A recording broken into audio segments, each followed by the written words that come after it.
हमारी सरकार का जो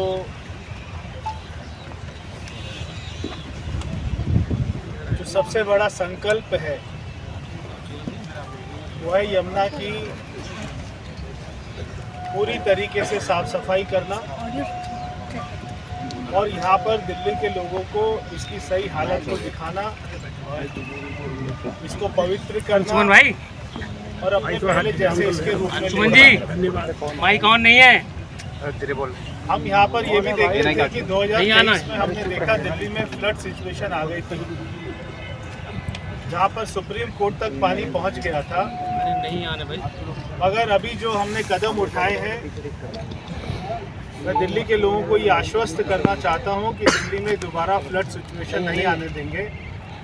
पहले जैसे गेट सारे बंद रहते थे, ITO बैराज पर हमने देखा कि गेट बंद हो जाते थे, सारे गेटों की मरम्मत, सारी ऑयलिंग, जहाँ पे दीवारें हमको और ऊंची करनी थी वहाँ पर हमने गेट्स को और ऊंचा किया है।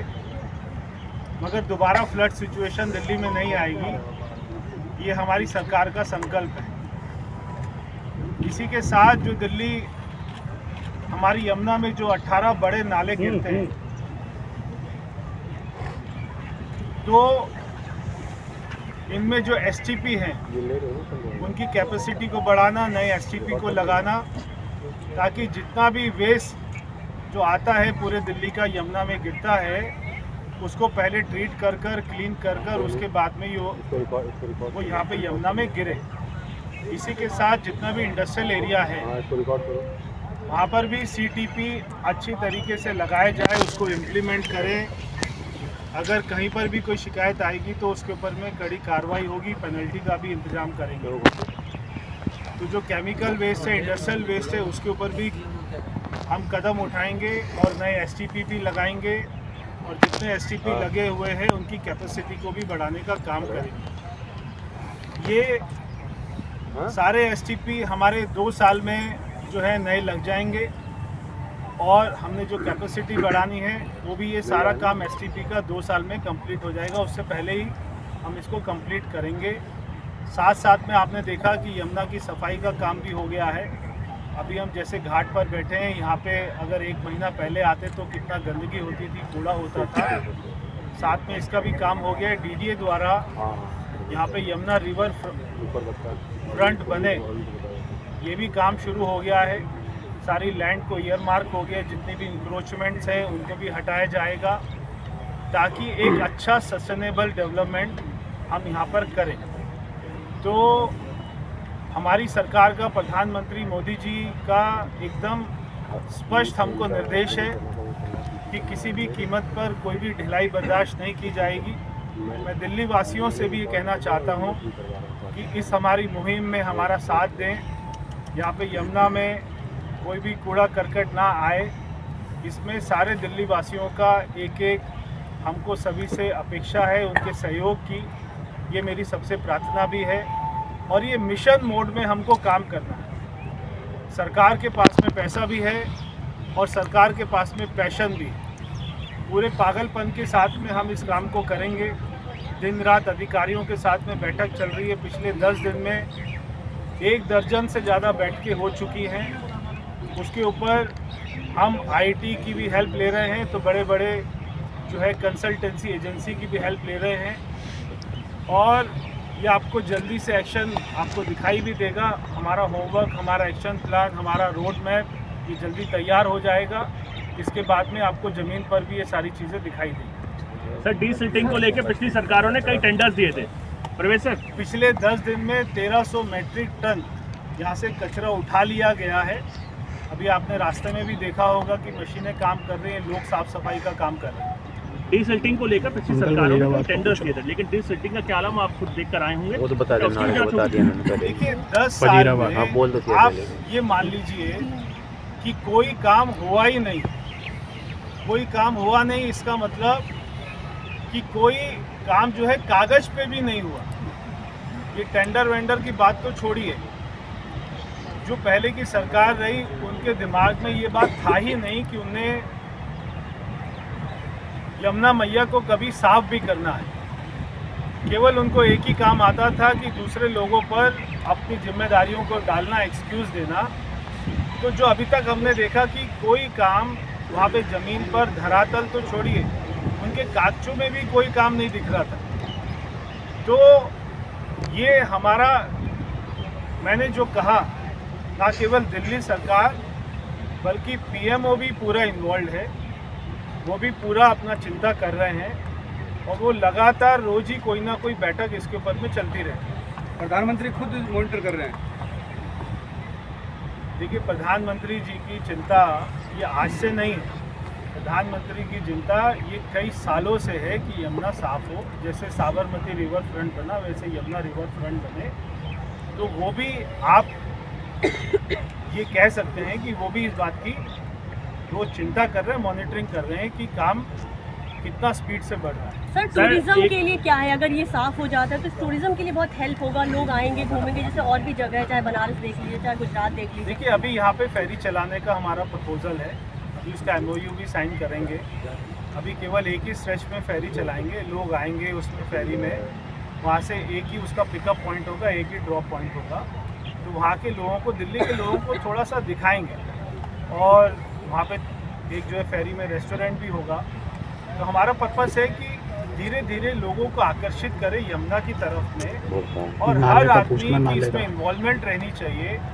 बाद में जब इसमें साफ सफाई का काम हमारा तेजी से चालू होगा तो सारे लोगों को भी आग्रह करेंगे कि वो भी आके यहाँ पे कार सेवा करें। कब तक यमुना साफ हो जाएगी? इसमें इन्वॉल्व है आप लोग की कोई मीटिंग वगैरह, एक्सपर्ट्स वगैरह को रोक इन करने की बात हो रही है।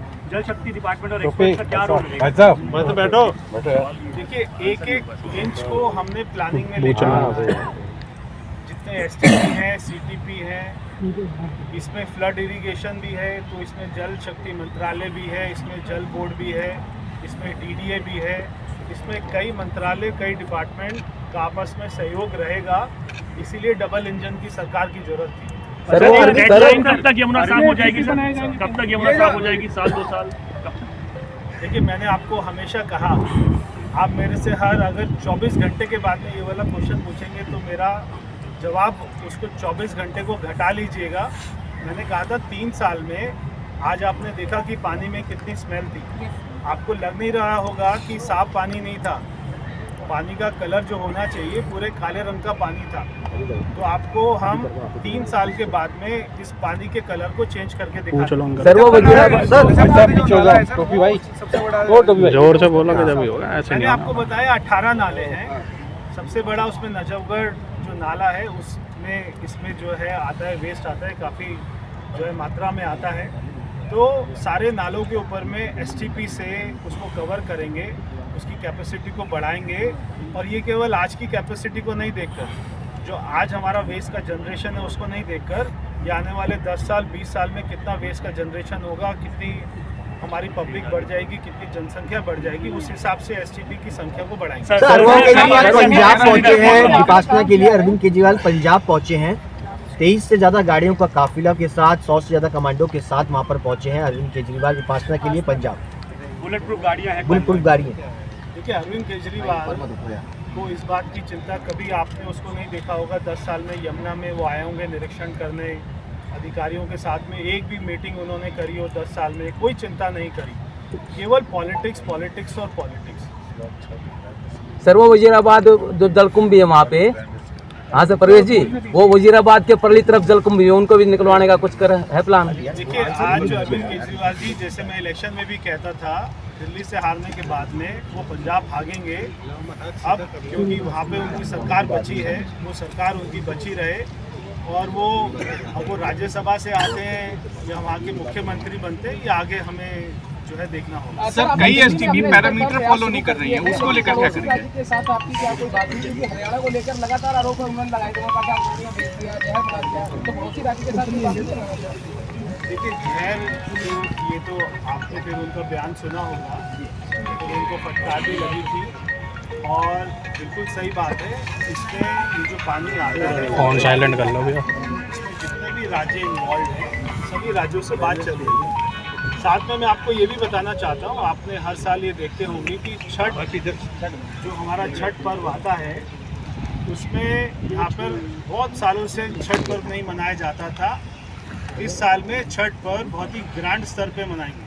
सर कल जीटीबी अस्पताल सीएम गई थी, पीपी किट्स कुछ और इक्विपमेंट्स बहुत खराब हालत के अंदर मिले, वो यूज़ भी नहीं हुए थे। ऐसे में सवाल उठ रहे हैं कि संसाधन सरकार के पास थे लेकिन स्वास्थ्य सेवाओं का लाभ अंकल वजीराबाद में मशीनें ना लगी जो नहीं बताते अरविंद केजरीवाल की सरकार रही, पूछ के देख लो। कितने पाप किए, कितने घोटाले किए, धीरे धीरे उसकी सारी परतें खुलेंगी।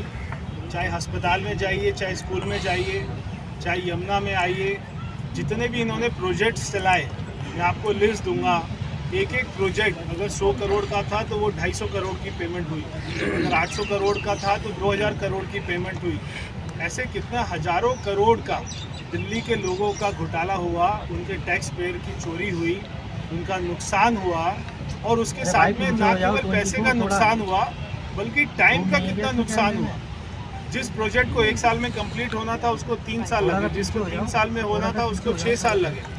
अगर कोई सड़क बन रही थी, फ्लाईओवर बन रहा था पंजाबी बाग का, तो वो 3-3 साल तक, 4-4 साल तक बनता गया, 5-5 साल तक बनता गया, मगर वो कंप्लीट नहीं हुआ और उसकी कॉस्ट भी ट्रिपल हो गई, 4 टाइम्स हो गई। तो यानी कि टाइमलाइन भी इतनी एक्सटेंड हुई और इतना पैसा भी लगा, तो दिल्ली के लोगों को इतना नुकसान उसमें हुआ।